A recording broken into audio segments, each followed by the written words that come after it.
Today we are covering the emotional drivers behind TMJ and teeth grinding.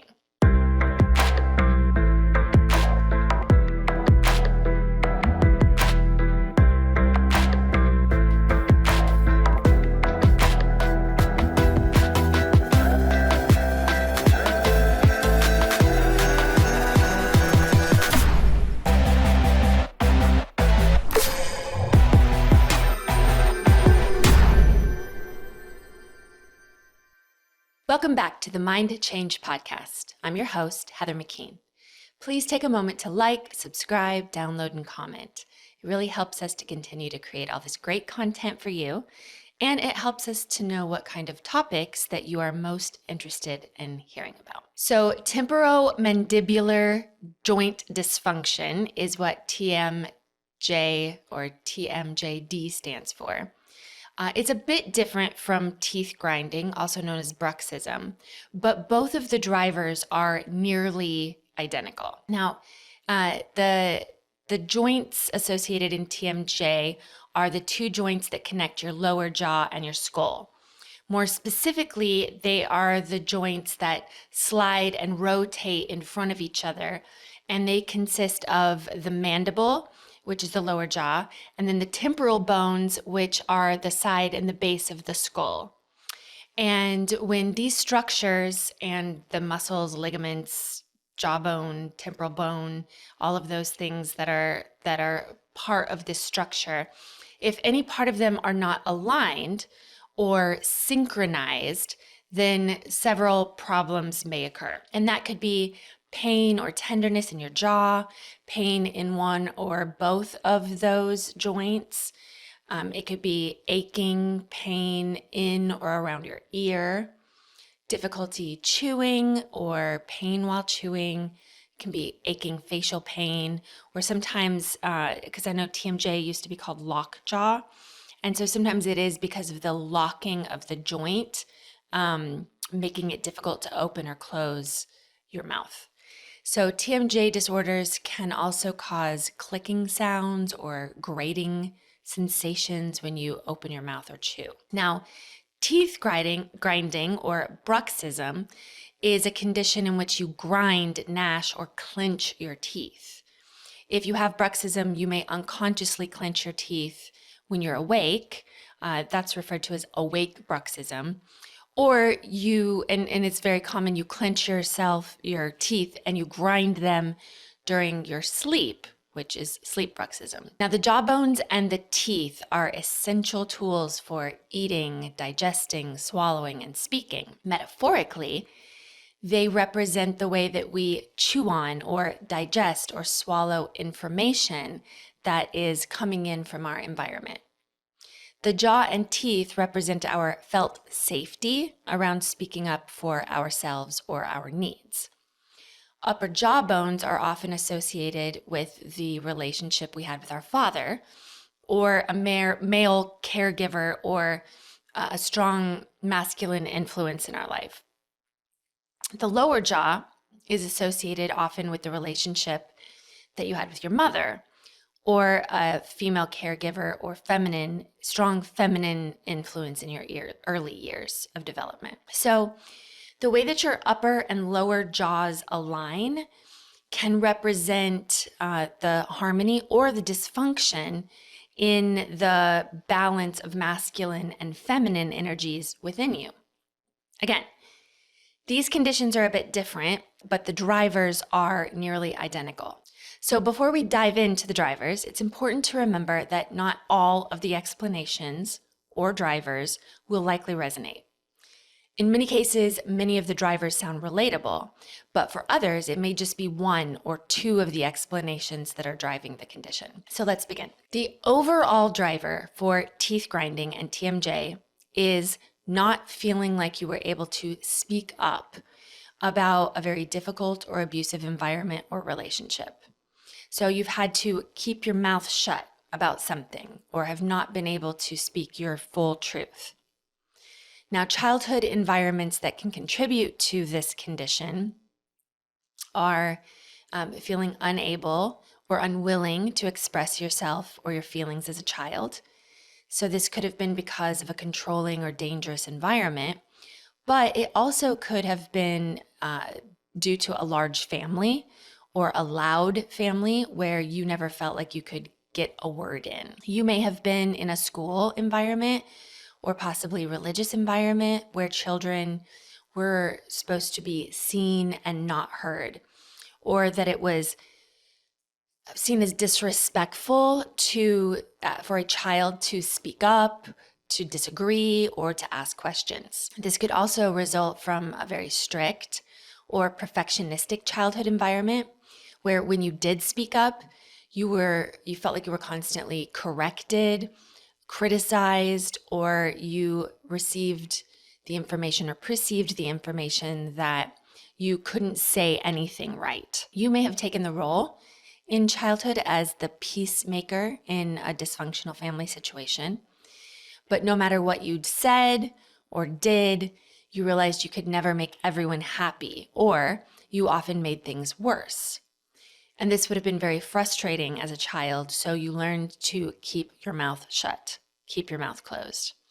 But you would unconsciously grind your jaw with the frustration at yourself and or your family. Now, if you perceived that it wasn't safe to express anger, opposing opinions, or rebellious feelings, you would have learned to clench your jaws to repress those emotions. Adults or authority figures may have laughed at you or made fun of you when you tried to join conversations, or if you ever tried to share your dreams or aspirations. As a child, you may have had difficulty in expressing yourself with words. So you may have struggled with vocalizing ideas, needs, or feelings. And this may have appeared in a speech delay or some sort of speech difficulty, or possibly even through some sort of a speech impediment. But regardless, somehow in the way that you were communicating or speaking, you were feeling or perceived that you were not being heard or accepted or understood. And again, that would have caused at a very young age for you to start to try to keep your mouth shut. If you were frequently shut down or forbidden to speak, you likely interpreted this as I must have nothing interesting to say, or I must not be very important to be heard. And that again would cause you to learn how to keep your mouth closed or hold your jaw tight. Your childhood home environment may have felt unsafe or wrought with danger or problems. But rather than change, there seemed to be no help or no solutions.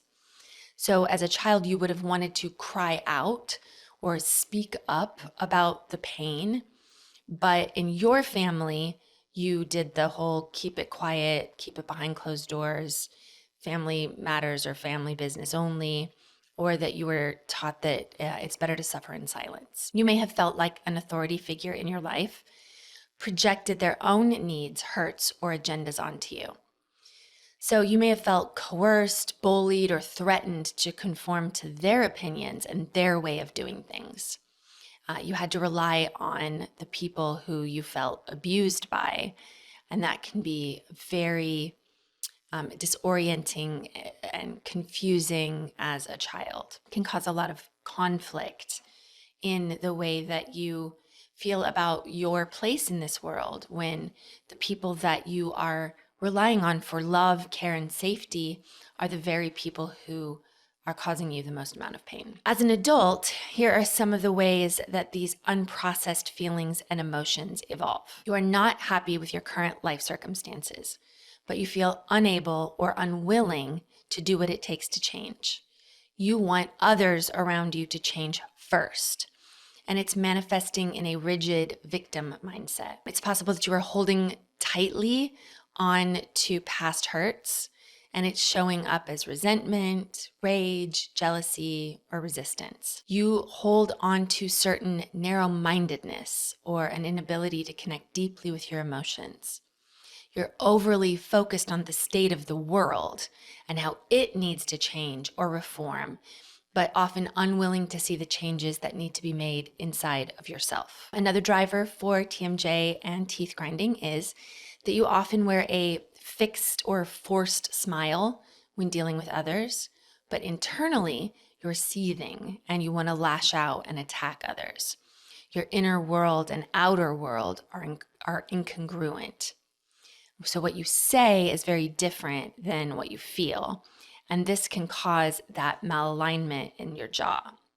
So at night or when you're in an unconscious state, all the words that you want to say, all the true feelings are being shown or represented in either the clenching of the jaw or the grinding of the teeth. So to stay in alignment with your childhood, you may attract people into your life who are domineering, controlling, or people who demean or belittle you.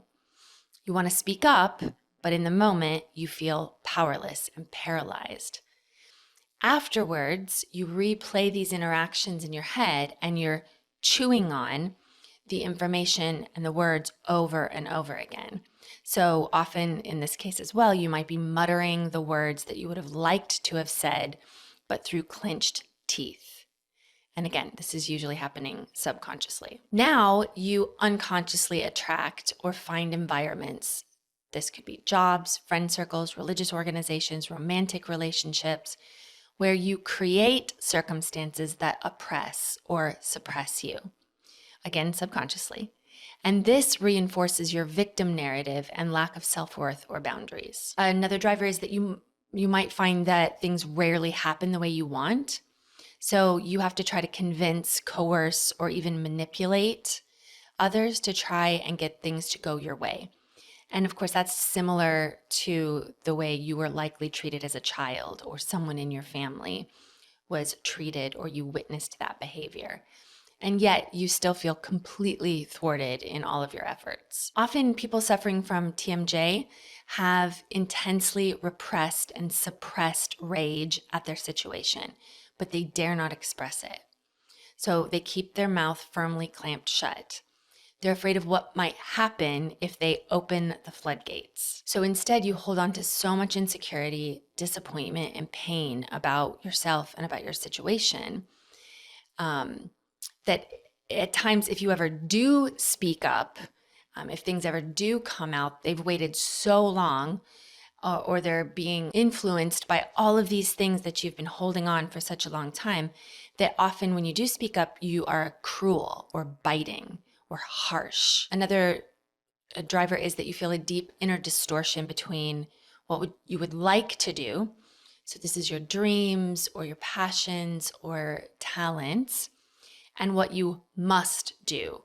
And that would be duties, the things that I have to do this, I have to do that, or things will go wrong, or it's more of the living out of your duty and the day-to-day grind rather than through your inspiration, your creativity, and your dreams. And this creates that duality between your emotions and your thoughts. Should you speak up, or should you keep the truth and your deeper feelings hidden? And often that is just another layer of the whole masculine feminine imbalance within your own body, often contributed to by what was modeled for you in your childhood. TMJ sufferers might be feeling hopeless about their place in the world.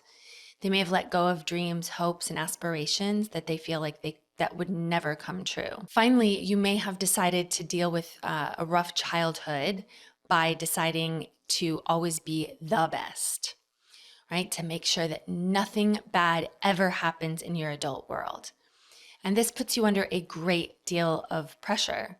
It eventually leads to the need to be in control at all times, to stay hyper vigilant. And this keeps your jaw tight and set on an impossible standard. So a lot of people would call this maybe perfectionism, overthinking, type A personalities, the won't settle for anything but the best. And the pressure that you're putting on yourself is often represented in the jaw. So overall, your body is trying to communicate that it has trauma that has not been properly processed. and you are chewing on it over and over again without actually healing it. It's important to remember that our bodies are always for us, even when the communication can feel painful. It's creating pain in other places for you to realize how much pain is still being held onto subconsciously from your past. Release the inner pain, and the body pain often resolves. All right, that's it for today. Thanks for joining us on the Mind Change podcast. I look forward to seeing you every other week as we dive into this fascinating topic. Please make sure to leave those 5-star reviews and comment if there is a disease, symptom, or ailment you would like to hear covered. Are you looking to go deeper? We have online courses available to help support you in your journey. Those courses come with 2 sessions with a trained practitioner, a supportive community, and live monthly mentoring calls with us to help you get the tools you need to heal. Until next time, thanks for joining us again on the Mind Change podcast, where we are changing the world one mind at a time.